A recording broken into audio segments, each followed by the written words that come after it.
1,00,000 మంది శివభక్తులతో కలిసి మహారుద్రాక్ష పూజలో పాల్గొనండి. వెంటనే కాల్ చేసి మీ పేరును నమోదు చేసుకోండి.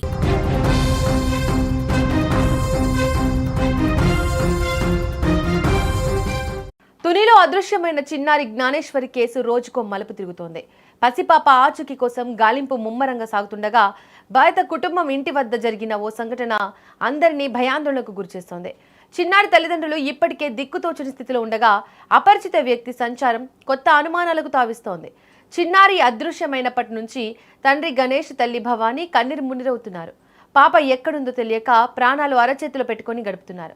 ఈ సమయంలో ఒక వ్యక్తి తాను తెలంగాణ నుండి వచ్చానని చెప్పి వారి ఇంటికి వచ్చాడు. తనను తాను జ్యోతిష్యుడిగా పరిచయం చేసుకున్నాడు. పాప ఎక్కడుందో తనకు తెలుసునంటూ భయపట్టేలా మాట్లాడినట్టు తెలుస్తోంది.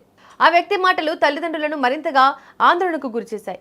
ఆ అపరిచితుడు అర్ధరాత్రి పూజలు చేస్తానని మంకు పట్టుపట్టాడు. రాత్రి వేళలో ఇంటిపై పడుకొని అనుమానాస్పదంగా తిరిగాడు.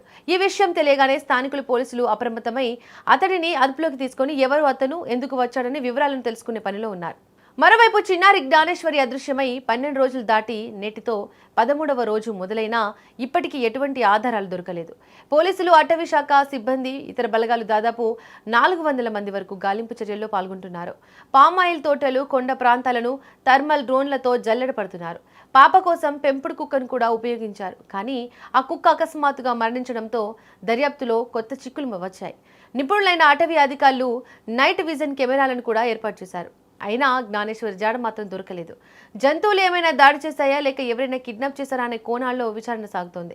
స్థానిక పరిస్థితులను బట్టి చూస్తే ఎవరైనా కిడ్నాప్ చేసి తీసుకెళ్లారనే వాదన కూడా బలంగా ఉంది. పోలీసులు టవర్ పరిధిలోని ఫోన్ కాల్స్ డేటాను విశ్లేషిస్తున్నారు. అనుమానాస్పదంగా ఉన్న కాల్స్ ఆధారంగా బృందాలను ఇతర ప్రాంతాలకు పంపారు. పాప ఆచూకీ కనుగొనాలని తల్లిదండ్రులు పదే పదే మొరపెట్టుకుంటున్నారు.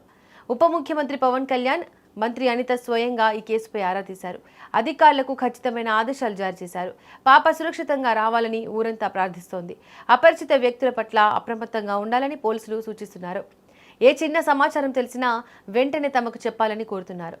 చిన్నారి జ్ఞానేశ్వరి క్షేమంగా తిరిగి ఇంటికి రావాలని అందరూ కోరుకుంటున్నారు. ఎంతమంది చేస్తున్నారంటే లేదు ఇలా ఈ దారంట వచ్చేస్తుంది, లేదంటే ఈ దారంట వచ్చేస్తుంది, లేదంటే డబ్బులు అడిగాడా లేదంటే భూదేతలో ఉండిపోయింది, చచ్చిపోయింది. రాత్రి ఎక్కడ ఉండండి వద్దంటే వెళ్ళిపోయాడు సార్. ఇప్పుడు నైట్ కి ఒంటిగా నేను దానం చేస్తాను, లేదంటే చెట్టు భూదేతలో చచ్చిపోయింది. అసలు పిల్లలతో ఎవరెవరో ఏం జరుగుతుంది ఇంకా నైట్ మొత్తం కూర్చొని మరి అలాంటినప్పుడు ఇన్ఫర్మేషన్ ఉన్నప్పుడు బయట ఉన్న పోలీసులకు ఒకసారి చెప్పకూడదా? మీరు చెప్తే ఇబ్బంది లేకుండా కూడా మాట్లాడితే మీరు చెప్పాలి. అలాంటి ఎవడ బెదిరింతా సీఎం అనే ఎవడ బెదిరింతా సీఎం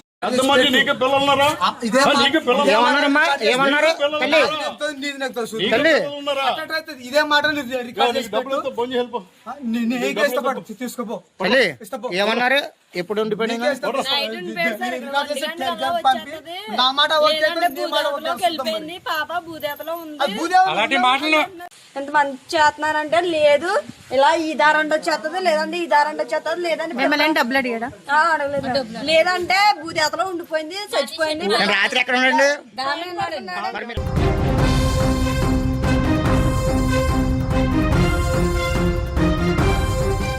తునిలో అదృశ్యమైన చిన్నారి జ్ఞానేశ్వరి కేసు రోజుకో మలుపు తిరుగుతోంది.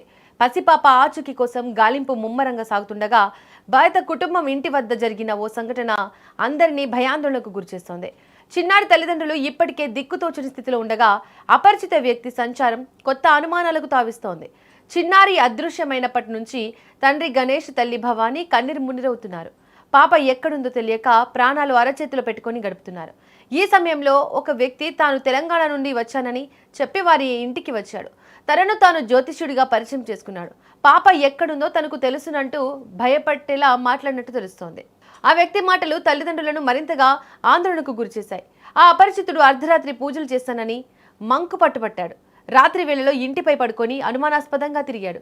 ఈ విషయం తెలియగానే స్థానికులు పోలీసులు అప్రమత్తమై అతడిని అదుపులోకి తీసుకొని ఎవరు అతను ఎందుకు వచ్చాడని వివరాలను తెలుసుకునే పనిలో ఉన్నారు. మరోవైపు చిన్నారి జ్ఞానేశ్వరి అదృశ్యమై 12 రోజులు దాటి నేటితో 13వ రోజు మొదలైనా ఇప్పటికీ ఎటువంటి ఆధారాలు దొరకలేదు. పోలీసులు, అటవీ శాఖ సిబ్బంది, ఇతర బలగాలు దాదాపు 400 మంది వరకు గాలింపు చర్యల్లో పాల్గొంటున్నారు. పామాయిల్ తోటలు, కొండ ప్రాంతాలను థర్మల్ డ్రోన్లతో జల్లెడ పడుతున్నారు. పాప కోసం పెంపుడు కుక్కను కూడా ఉపయోగించారు. కానీ ఆ కుక్క అకస్మాత్తుగా మరణించడంతో దర్యాప్తులో కొత్త చిక్కులు వచ్చాయి. నిపుణులైన అటవీ అధికారులు నైట్ విజన్ కెమెరాలను కూడా ఏర్పాటు చేశారు. అయినా జ్ఞానేశ్వరి జాడ మాత్రం దొరకలేదు. జంతువులు ఏమైనా దాడి చేశాయా లేక ఎవరైనా కిడ్నాప్ చేశారా అనే కోణాల్లో విచారణ సాగుతోంది. స్థానిక పరిస్థితులను బట్టి చూస్తే ఎవరైనా కిడ్నాప్ చేసి తీసుకెళ్లారనే వాదన కూడా బలంగా ఉంది.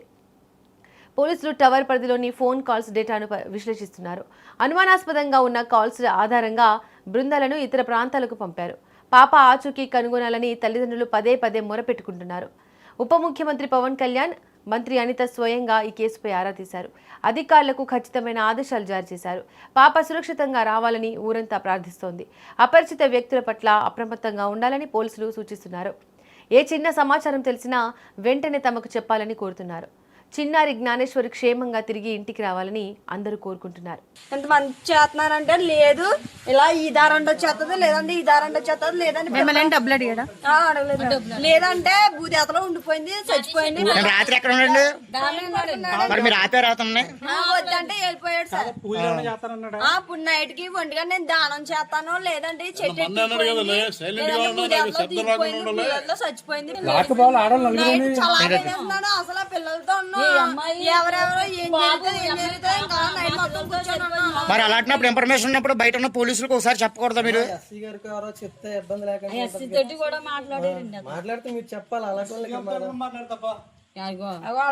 ఎవడ బెదిరంతా సీఎం అనే ఎవడ బెదిరంతా సీఎం ఎంతమంది నీకు పిల్లలున్నారా? నీకు పిల్లలు ఏమన్నారమ్మా? ఏమన్నారు? ఇదే మాట తీసుకోపో. ఏమన్నారు? ఎప్పుడు ఉండిపోయింది? నా మాట వెళ్ళిపోయింది, పాప భూదేతలో ఉంది.